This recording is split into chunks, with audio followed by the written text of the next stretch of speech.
कानपुर से लेकर प्रयागराज तक जब भी कभी उत्तर प्रदेश का नाम आता है तो गुंडागर्दी, दहशत और रंगबाजी का ख्याल तो अपने आप ही दिमाग में आने लगता है। उत्तर प्रदेश का जुर्म में इतना ज्यादा बोलबाला है कि आधे से ज्यादा वेब सीरीज तो यहीं के इलाकों पर बनाई जाती है। मिर्जापुर, गैंग्स ऑफ वासेपुर, ये तो आप सब लोगों ने एकदम बढ़िया मन लगा के देखी है। लेकिन अब यूपी की योगी सरकार ने सब कुछ बदलने का निर्णय ले लिया है। अब उत्तर प्रदेश को एक नया रूप देने का फैसला किया है। जी हाँ, अब दिल्ली एनसीआर की तर्ज पर उत्तर प्रदेश में एससीआर बनने जा रहा है। अब ये एससीआर क्या है, इसे बनाने का असली मकसद क्या है, इस प्रोजेक्ट में किन किन शहरों को जोड़ा जाएगा, आज हम आपको सब कुछ बताने वाले हैं इस वीडियो में। तो बस बने रहिएगा हमारे साथ इस वीडियो में एंड तक। उत्तर प्रदेश के बदलने वाले हैं हाल, क्योंकि एससीआर सब कुछ बदल कर रख देगा। दरअसल 34,000 स्क्वायर किलोमीटर को कवर करके और 2.9 करोड़ की आबादी को शामिल करके Uttar Pradesh Lucknow state capital region यानी कि एससीआर बनाने की मुहिम में लग गया है। लखनऊ की डिविजनल कमिश्नर रोशन जेकब के मुताबिक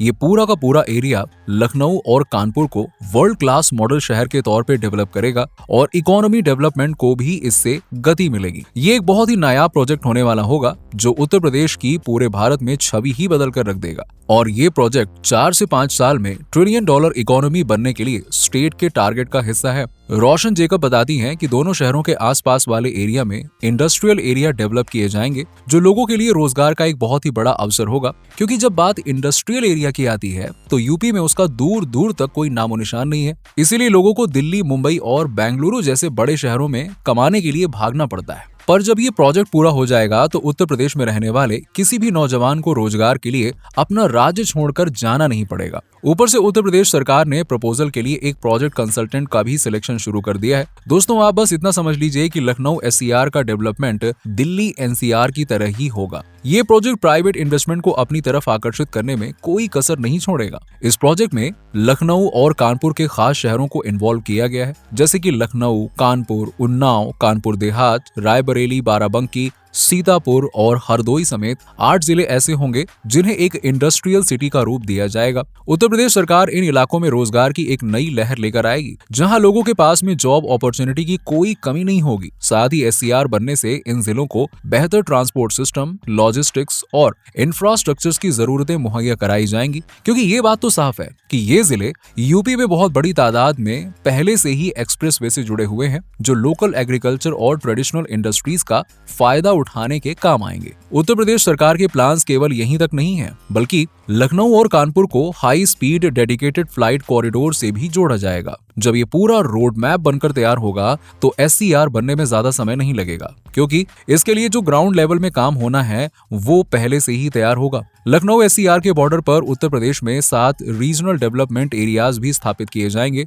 जो और कोई नहीं बल्कि मेरठ, आगरा, वाराणसी, गोरखपुर, बरेली और झांसी होंगे। और जो सबसे बड़ी खबर सामने आ रही है वो ये है कि इतने बड़े प्रोजेक्ट की जिम्मेदारी भला किसके नाम होगी, कौन इस प्रोजेक्ट का कार्यभार अपने कंधों पर संभालेगा। क्योंकि अब तक तो जो बात सामने आ रही है उसके मुताबिक तो उत्तर प्रदेश के चीफ सेक्रेटरी को एससीआर का प्रेसिडेंट बनाया जा सकता है। जैसा कि हमने आपको बताया कि ये जो एससीआर है वो दिल्ली एनसीआर की तर्ज पे बनने जा रहा है, तो हमारे लिए ये भी जानना बहुत जरूरी हो जाता है कि आखिरकार ये होता क्या है और उसका क्या काम होता है। देखिए, अगर हम एनसीआर की बात करें तो इसका पूरा नाम होता है नेशनल कैपिटल रीजन, जिसे राष्ट्रीय राजधानी क्षेत्र कहा जाता है। इस मेट्रोपॉलिटन एरिया में पूरे दिल्ली समेत उत्तर प्रदेश, हरियाणा और राजस्थान स्टेट के कई हिस्से शामिल होते हैं, और यही वजह है कि दिल्ली के पड़ोसी राज्यों के नजदीकी एरिया दिल्ली एनसीआर के नाम से पुकारे जाते हैं, जिसमें आपको शहरी और देहाती दोनों ही तरह के क्षेत्र मिल जाएंगे। अब दिल्ली एनसीआर वाले एरिया का ऑर्गेनाइजेशन केवल 62.6% होता है, जिसमें शहरों और कस्बों के साथ साथ जंगल, अरावली माउंटेन्स, वाइल्ड लाइफ और बर्ड सेंचुरी जैसे एरिया भी शामिल किए गए हैं, जो इस पर 4 चांद लगा देते हैं। पर सवाल ये आता है कि आखिरकार इस तरह के किसी भी एरिया की जरूरत क्यों पड़ी, क्यों इसे बनाया गया। देखिए, असल में इसकी शुरुआत साल 1962 में होती है, जब दिल्ली में जनसंख्या बढ़ती जा रही थी, जिसे कम करने के लिए दिल्ली के पहले मास्टर प्लान में दिल्ली के आसपास वाले शहरों को दिल्ली एनसीआर में शामिल करके एक बड़े एरिया को बनाने का सुझाव दिया गया। अब इस पूरे प्लान में नेशनल कैपिटल रीजन और उसके करीबी शहर जैसे कि गाजियाबाद, फरीदाबाद, गुड़गांव, बल्लभगढ़, बहादुरगढ़ और लोनी समेत कुछ रूरल एरियाज भी इसमें शामिल हैं। 1985 में national capital region planning board act 1985 के तहत एनसीआर और उसके प्लानिंग बोर्ड को बनाया गया था। हालांकि अब दिल्ली मेट्रोपॉलिटन एरिया को एनसीआर के नाम से पहचाना जाने लगा है और हरियाणा, उत्तर प्रदेश और राजस्थान के कुछ जिलों को शामिल करके इस पूरे एरिया को बढ़ाया भी गया है। और इन्हीं सारी चीजों को देखते हुए योगी आदित्यनाथ जी एससीआर को लेकर कुछ ज्यादा ही एक्टिव नजर आ रहे हैं, जिनका ये कहना है कि कई बार उन्हें अनप्लान डेवलपमेंट की शिकायतें मिलती रहती हैं। इसमें भविष्य की जरूरतों को देखते हुए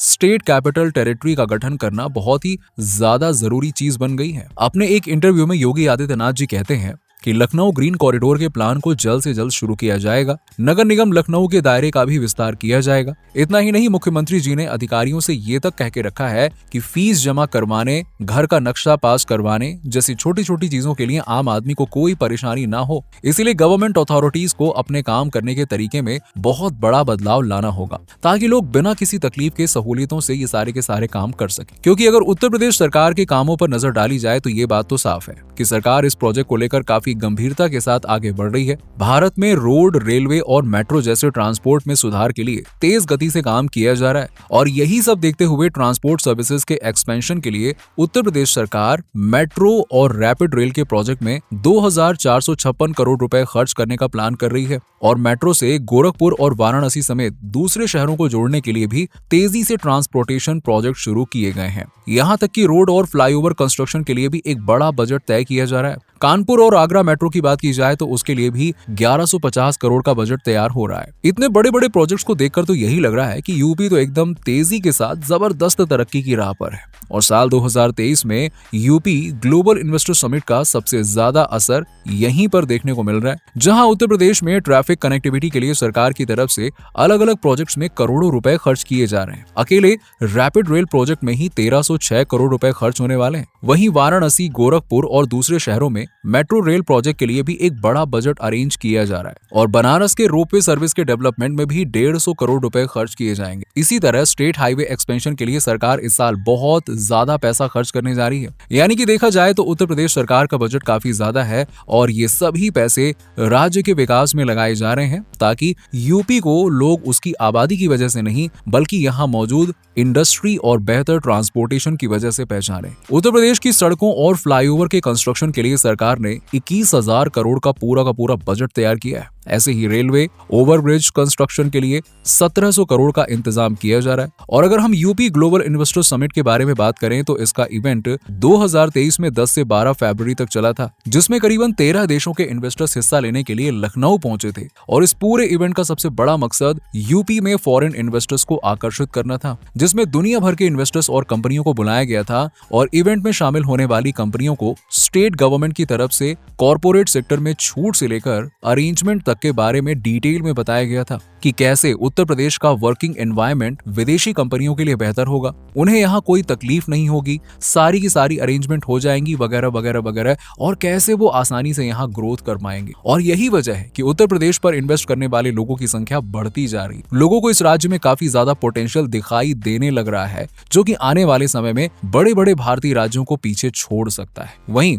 अगर हम लखनऊ ग्रीन कॉरिडोर की बात करें तो इस प्रोजेक्ट के तहत गोमती नदी के दोनों किनारों पर काम किया जाएगा, जिसे 2 फेज में डिवाइड किया गया है, पहला और दूसरा, और हर एक फेज को भी अलग अलग डिवीजन में रखा गया है ताकि काम बहुत ही ऑर्गेनाइज तरीके से और सही समय अवधि पर पूरा किया जा सके। देखिए, इस प्रोजेक्ट में लगने वाली कीमत की बात करें तो पहले फेज में डीपीआर के तहत होने वाले कामों में कुल लागत जो है वो 1817 करोड़ रुपए बताई जा रही है, जहां गोमती नदी के दोनों किनारों पर 7 किलोमीटर का टाइट कंस्ट्रक्शन और सड़कों को और भी ज्यादा चौड़ा किया जाएगा, जहां सड़कों को डेवलपमेंट के लिए सेंट्रल और स्टेट गवर्नमेंट मिलकर उत्तर प्रदेश में तेजी से सड़कों का जाल बिछा रहे हैं और इसी सीक्वेंस में पूरे प्रदेश में तेजी से अलग अलग एक्सप्रेस वे का कंस्ट्रक्शन भी हो रहा है, जो इस राज्य को और भी ज्यादा बुलंदियों पर लेकर जाएगा और यहाँ पर तरक्की के अवसर डेफिनेटली बढ़ेंगे ही बढ़ेंगे। ऊपर से उत्तर प्रदेश सरकार अपने यहाँ सैलानियों को आकर्षित करने के लिए भी तरह तरह की चीजें कर रही है। यानी कि सीधे और साफ शब्दों में कहा जाए तो उत्तर प्रदेश सरकार अपने राज्य का नक्शा बदलने की पूरी तैयारी कर चुकी है,